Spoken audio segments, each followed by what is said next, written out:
আচ্ছা শোনো, তোমাদের সকলের জন্য একটা নোটিশ আছে।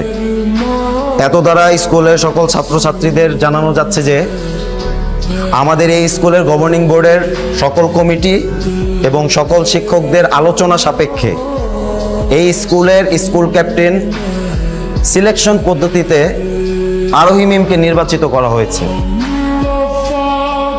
ওরা আনন্দ করুক, ওরা নাম্বার দেয়। হ্যাঁ চলেন। চল ওকে টাকাটা ফেরত দিয়ে আসি আর একটু কংগ্রাচুলেশন জানিয়ে আসি। কনগ্রাচুলেশনস আরোহী, তুমি তো স্কুল ক্যাপ্টেন নির্বাচিত হয়েছ। আমি আশা করছি তুমি তোমার দায়িত্ব ঠিকঠাক পালন করবে। আর এই যে এনো, এখানে তোমার 2 লাখ টাকা আছে, আর 1 লাখ টাকা খায়রুল স্যারের কাছে আছে, ওনার থেকে নিয়ে নিও।